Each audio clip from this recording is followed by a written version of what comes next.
कौरवों की ओर से लड़ने वाले इतिहास के महान योद्धा दानवीर कर्ण का जीवन सदैव रहस्यमय बना रहा। वैसे तो कर्ण को दुर्योधन का परम मित्र माना जाता है, लेकिन उनके चरित्र का वर्णन सदैव इतिहास की महान हस्ती के रूप में किया गया है। महाभारत एक ऐसी पौराणिक कथा है जिसके बारे में आपने बहुत कुछ देखा, सुना और पढ़ा होगा। इसके कुछ किरदार ऐसे हैं जिनको आज भी लोग अलग अलग मौकों पर याद करते हैं। उन्हीं में से एक का नाम कर्ण है। कर्ण को उनकी बहादुरी, दानवीरता, वचन और मित्रता के लिए याद किया जाता है। महाभारत के युद्ध के 17वें दिन इस वीर की मृत्यु हुई थी। भगवान परशुराम ने स्वयं कर्ण की श्रेष्ठता को स्वीकार किया था। कर्ण की छवि आज भी भारतीय जनमानस में एक ऐसे महायोद्धा की है जो जीवन भर प्रतिकूल परिस्थितियों से लड़ता रहा। तो मित्रों, इस वीडियो में कर्ण के विषय में उन 12 रहस्यों के बारे में जानेंगे जिन्हें बहुत कम लोग ही जानते होंगे। इसलिए बने रहिए पूरे वीडियो के साथ। तो जय यदि तर्कयुक्त रूप से कहा जाए तो हस्तिनापुर के सिंहासन का वास्तविक अधिकारी कर्ण ही था, क्योंकि वह कुरु राज परिवार से ही था और युधिष्ठिर और दुर्योधन से ज्येष्ठ भी था। लेकिन उसकी वास्तविक पहचान उसकी मृत्यु तक अज्ञात ही रही। तो आइए जानते हैं कर्ण के विषय में पहला रहस्य। मित्रों, कर्ण को एक ब्राह्मण ने भी शाप दिया था। एक दिन कर्ण शब्दभेदी बाण चलाने का अभ्यास कर रहे थे। तभी उनको झाड़ियों में किसी जीव के चलने की आवाज आई। तो उन्होंने समझा कि कोई हिंसक जीव हो सकता है जो यहाँ रहने वाले मनुष्यों के लिए खतरा बन सकता है। इसलिए उन्होंने बिना पड़ताल किए बाण चला दिया। बाण किसी हिंसक जीव को नहीं बल्कि एक बछड़े को लग गया, जिससे उसकी मृत्यु हो गई। उस बछड़े का मालिक एक ब्राह्मण था जो यह सब देखकर दुखी हो गया और क्रोध में आकर कर्ण को एक शाप दे दिया। ब्राह्मण ने कर्ण को शाप देते हुए कहा कि जिस तरह तुमने असहाय गाय के बछड़े को मारा है, उसी तरह तुम्हारी भी असहाय स्थिति में मृत्यु होगी।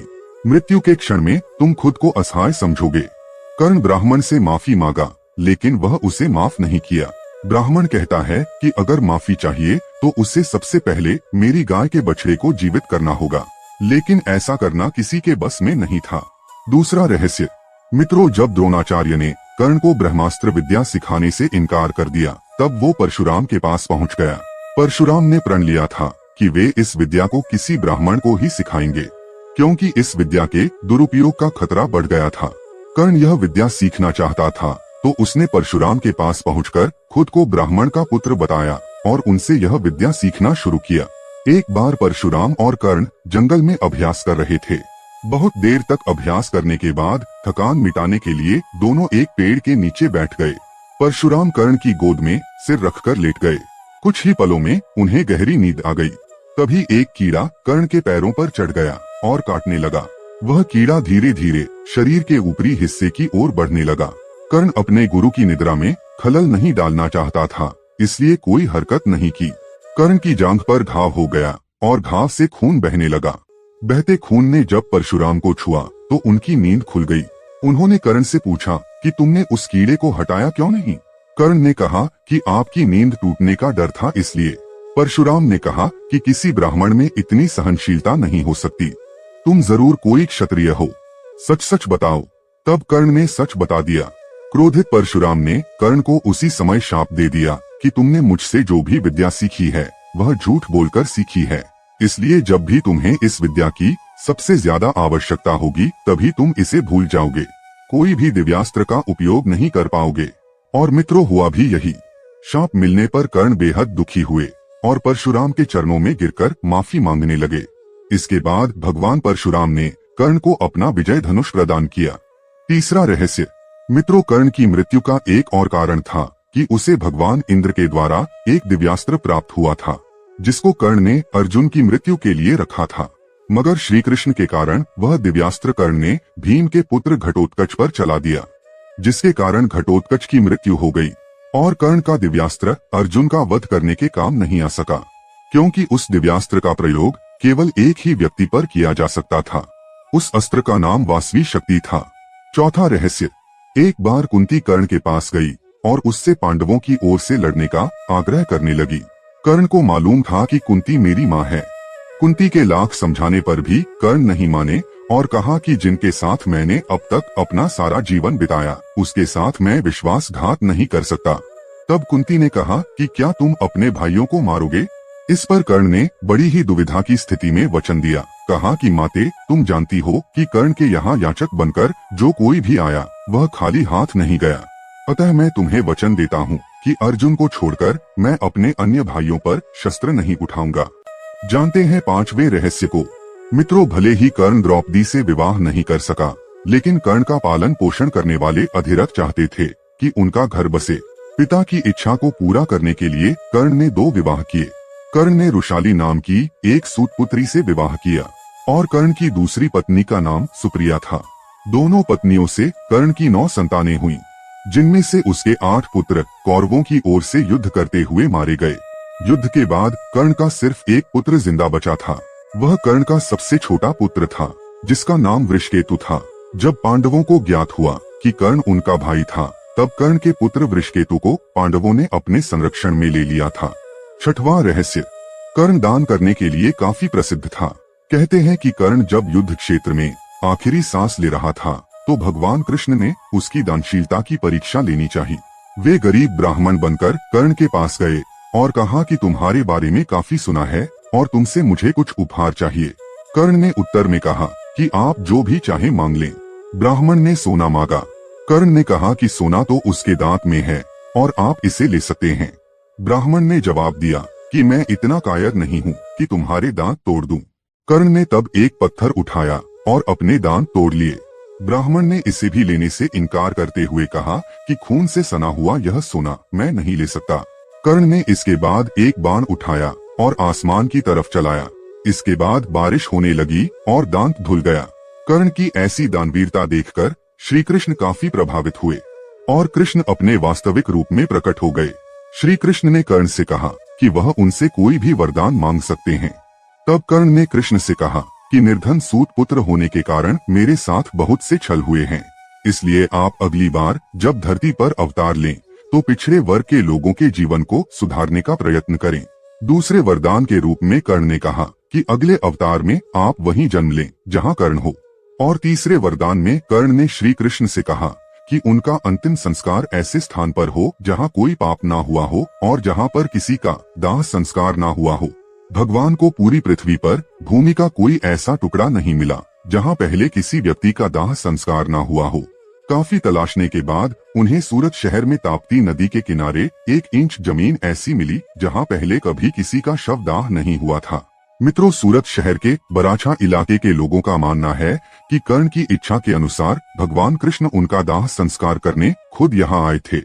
7वां रहस्य। जब पांडवों का वनवास और अज्ञातवास समाप्त हो गया, तब श्री कृष्ण ने इस विनाशकारी युद्ध को टालने के लिए विराट नगरी से पांडवों के दूत के रूप में चलकर हस्तिनापुर की सभा में आकर पांडवों के लिए दुर्योधन से 5 गांव मांगे। लेकिन जब दुर्योधन ने कह दिया कि बिना युद्ध के सुई की नोक के बराबर भी भूमि नहीं दी जाएगी, तो श्री कृष्ण युद्ध को अवश्यंभावी मानकर वापस चल दिए थे। कहते हैं कि उस समय हस्तिनापुर से बाहर बहुत दूर तक छोड़ने के लिए श्री कृष्ण के साथ कर्ण आया था। उस एकांत में श्री कृष्ण ने कर्ण को बता दिया था कि वह कुंती का ज्येष्ठ पुत्र है। यह सुनकर कर्ण के पैरों के नीचे जमीन खिसक गई। वह अवाक रह गया था। श्री कृष्ण ने एक बार फिर कहा कि हे कर्ण, तुम कुंती के ज्येष्ठ पुत्र हो और तुम्हारे पिता सूर्यदेव हैं, इसलिए तुम्हें युद्ध में पांडवों का साथ देना चाहिए। कर्ण को इस सत्य का पता चला तो नीति मर्मज्ञ कर्ण ने तब नीतिकार कृष्ण को जो कुछ कहा था वह बड़ा ही मार्मिक है और उस दानवीर के प्रति श्रद्धा का भाव पैदा करने वाला है। उसने कहा, हे मधुसूदन, मेरे और आपके बीच में जो ये गुप्त मंत्रणा हुई है, इसे आप मेरे और अपने बीच तक ही रखें, क्योंकि यदि जितेंद्रिय धर्मात्मा राजा युधिष्ठिर यदि यह जान लेंगे कि मैं कुंती का बड़ा पुत्र हूँ, तो वे राज्य ग्रहण नहीं करेंगे। कर्ण ने आगे कहा था कि उस अवस्था में मैं उस समृद्धशाली विशाल राज्य को पाकर भी दुर्योधन को ही सौंप दूंगा। मेरी भी यही कामना है कि इस भूमंडल के शासक युधिष्ठिर ही बने। अब आइए जानते हैं 8वें रहस्य के बारे में। मित्रों, यह कथा मान्यता पर आधारित है। कहते हैं कि द्रौपदी को महारथी कर्ण से प्रेम था और कर्ण को भी द्रौपदी पसंद थी। स्वयंवर में कर्ण भी गए थे। राजा द्रुपद का भीष्म से विरोध था और कर्ण भीष्म के पक्ष में थे। राजा द्रुपद ने द्रौपदी को पहले ही बता दिया था कि कर्ण एक सूत पुत्र है और यदि तुमने उन्हें पसंद किया तो जीवन भर तुम्हें एक दास की पत्नी के रूप में पहचाना जाएगा। स्वयंवर में निराश द्रौपदी ने एक कठिन निर्णय लेते हुए भरी सभा में कर्ण को एक सूत पुत्र कहकर अपमानित किया था। फिर भी चीर हरण के दौरान द्रौपदी को कर्ण से उम्मीद थी, लेकिन कर्ण ने अपने अपमान को याद करके वहां द्रौपदी की कोई सहायता नहीं की। बाद में जब भीष्म पितामह मृत्युशैया पर लेटे थे, तब कर्ण ने उनसे कहा कि वे द्रौपदी को चाहते थे। यह बात द्रौपदी ने भी सुनी और पहली बार द्रौपदी को भी पता चला कि कर्ण भी मुझसे प्रेम करते थे। 9वां रहस्य।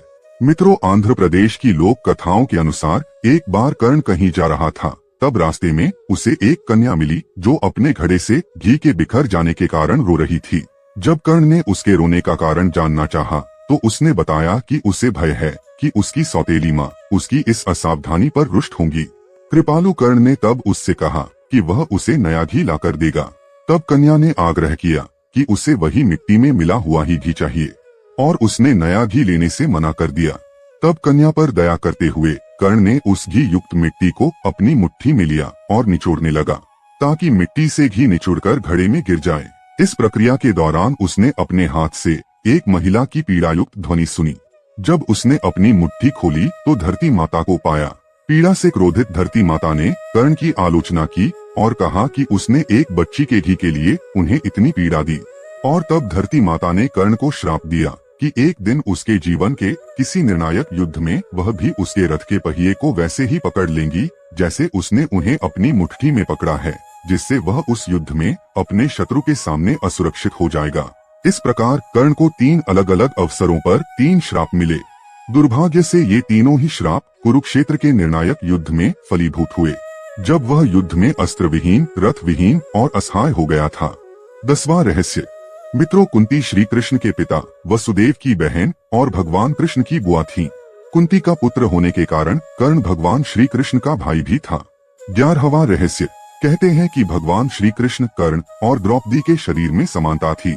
कृष्ण की मांसपेशियां मृदु थीं, परंतु युद्ध के समय विस्तृत और कठोर हो जाती थीं। इसलिए सामान्यतः कोमल दिखने वाला उनका लावण्यमय शरीर युद्ध के समय अत्यंत कठोर दिखाई देने लगता था। यही खासियत द्रौपदी और कर्ण के शरीर में भी थी। इसका मतलब यह कि ये तीनों लोग वक्त के साथ अपने शरीर को कोमल या कठोरतम बना लेते थे। इस वीडियो का अंतिम और 12वां रहस्य। कर्ण अंग देश का राजा था, इस कारण उसे अंगराज कर्ण के नाम से भी जाना जाता है। आज जिसे भागलपुर और मुंगेर कहा जाता है, महाभारत काल में वह अंग राज्य हुआ करता था।